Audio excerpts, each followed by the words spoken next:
আসসালামু আলাইকুম আরহামাতুল্লাহ বারাকাত। কাহিনী ৪৫তম পর্ব।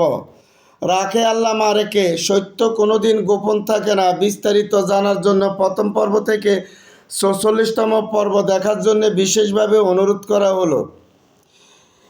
প্রিয় দেশবাসী, লক্ষ্য করুন, লক্ষ্মীপুর সদর উপজেলাধীন জাদিয়া মাওলানা আহমদুল্লাহ মাদ্রাসা কমপ্লেক্স এতিমখানাটির প্রশ্ন উত্তর পর্ব। প্রশ্ন ১৯। সামাজিক যোগাযোগ মাধ্যমে দেখতে পেলাম যে লক্ষ্মীপুর সদর উপজেলাধীন উল্লিখিত প্রতিষ্ঠানটি নিরীক্ষা প্রতিবেদনে মাধ্যমে দেখলাম প্রতিষ্ঠানটির বিভিন্ন অবকাঠামো ও ভবন নির্মাণ করতে গিয়ে ২০,৫১,৩৭০ টাকা পরিশোধযোগ্য ঋণ আপনি গ্রহণ করেছেন। উল্লিখিত ব্যাপারে কি পদক্ষেপ নিয়েছেন এবং মানুষের ঋণগুলি পরিশোধ করার কি ব্যবস্থা করেছেন? ভাইজান ধন্যবাদ।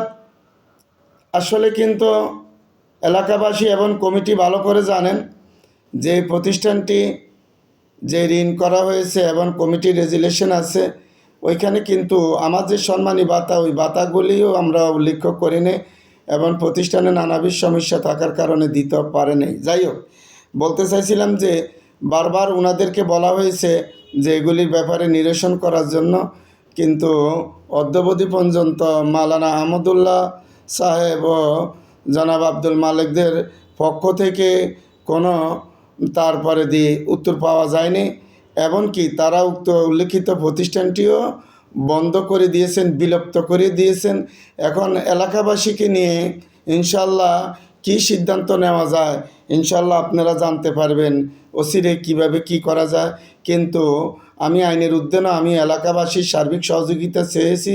ইনশাল্লাহ ধর্মত নির্বিশেষে আমাকে সকলে সহযোগিতা করবেন, এই আমার প্রত্যাশা।